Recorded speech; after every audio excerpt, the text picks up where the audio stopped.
mi ćemo njega, kaže, u Miljacku, dole gdje smo i one bacali.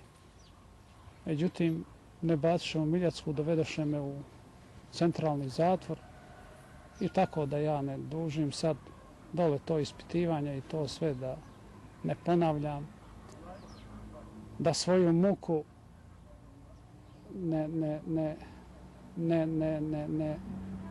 ne mogu da pričam. Najteže mi je bilo to kad bi u bubnju, kad bi izašao iz ćelije u WC, išli bi u nekom redu. Ako bi bio zadnji, pošto sam bio na štakama, nekako bi se gurao u sredinu, jer uvijek bi me udario neko od njih palicom, pa bi oblačio po 2 džempera i nekve vojničke bluze, tako da nema masnica. A poslije sam se skidao da vide je li me oštio i molio sam ove da oni ne žure, da ja se u sredinu uguram. Međutim, to nije pilo vode kod Safeta i kod Keme, a komandir im je bio nekakav Ramiz i on je znao da udara. Istina, on je bio njima neki šef. On nije udarao, ali jes ovako arogantno. Jedno me zvao u kancelariju, neko me zove. Ja sam došao, neki čovjek u crnoj uniformi, izvolite komandire, kaže, znaš ti ovoga čovjeka? Kažem, ne znam. Kaže, ne znaš ti njega, ti si bio velika riba, ti si bio njemu šef, sad ga ne znaš. Ja sam malo prisjetio, rekao da nije Kazić izet, on je bio upravnik pošte, rekao u šopingu, rekao, znam, to je kolega moj. Ja sam sad, kaže, nisam ja tvoj kolega, kaže, ti si četnik. Ja sam, kaže, sad pripadnik armije BH, neka si, rekao, časno služiš svoju armiju. Onda me Ramiz mrš izlazi van, nemoj tu da uši s tebe sipaju. Bila je velika ušljivost, to mi je bilo isto tako teško kao i hrana, tako da nisam imao ni veša. Imali smo neki prašak koji je bio zastario, nije bilo uopšte koristi što se praši, tako da je bilo noći da uopšte ne bi mogao zaspat od vaški. Isto tako, vrlo je tu teško prisjećanje kad bi izašao ja u WC ili kad ljekaru se javi na tim štakama, uvijek oni vodnici kažu, onaj stari, on je to i to radio, njemu je smrtna presuda, u njega piše u rješenju o pritvoru, predviđena je smrtna mu kazna i on će biti osuđen na smrt. Istina, to je u tim rješenjima i pisalo i oni su mi ta rješenja uručivali i tako, mislim, to me povređivalo i to me, kako bi rekao, držalo stalno u toj nervnoj depresiji, melanholiji, neizvjesnosti. Jednostavno mi se nije ni živjelo, ali šta ću, mora se živjeti. Jedno mi ročište zakažu, odgode ročišta, nije došao nakav porotnik, nije došao branilac. Ja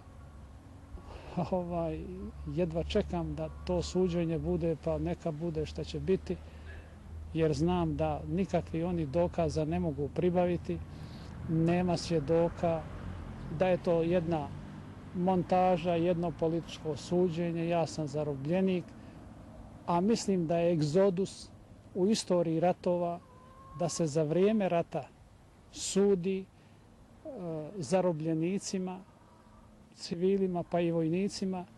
To se obično radi poslije rata, jer to se obično razmjenjuje. Kako ste doživjeli to kad ste saznali da vas razmjenjuje? Kad ste saznali? Dakle, meni jedno saznanje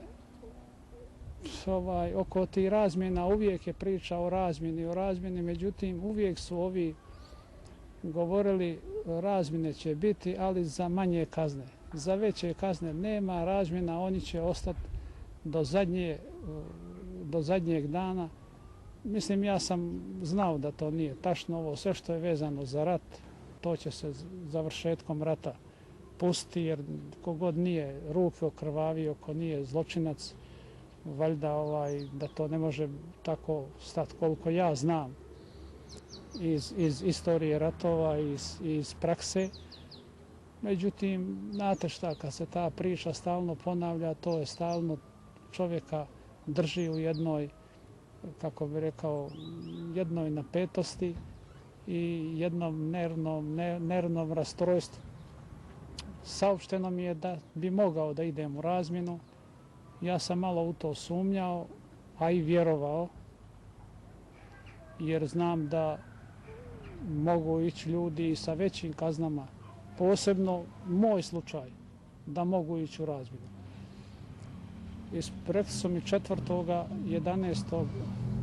ove godine da se spremim. Načelnik mi rekao prevaspitne službe, bio sam zadovoljan. Međutim, prosto sam sumnjao. Ali pošto se radilo o ljekarima, mislio sam da ipak će biti ta razmjena. Došao sam na most, dovezli su me, bio sam ja sam. Kaže Mašović, predsjednik komisije njihove za razmjenu, kaže, rekli su da će zakasniti četnici pola sata, čekat ćemo. Čekali smo 1 sat i po, poslije sat i po on dođe, kaže, nema ništa od razmjene, četnici su opet slagali, ti nisi odradio posao za krajišnika, krajišnik sad postavlja neke druge uslove, sa njim se ne može raditi, eto tako vi radite. Ti ćeš još ležati ovdje 13 godina. Mislim, teško mi je to palo kad se ponovo vratio u zatvor, međutim, shvatio sam to i normalno, šta mogu. Ne može se iz ove kože u drugu, ali ja sam u to sumnjao, vjerovatno popet sam pretpostavljao, slijedi nekakav dogovor, vjerovatno u pitanju su njihovi ljekari, možda naša strana ne da 2 ljekara za jednog čovjeka, bez obzira što je moja visoka kazna. Ja se nadao da će to biti. Eto, došao taj dan, novi, 9.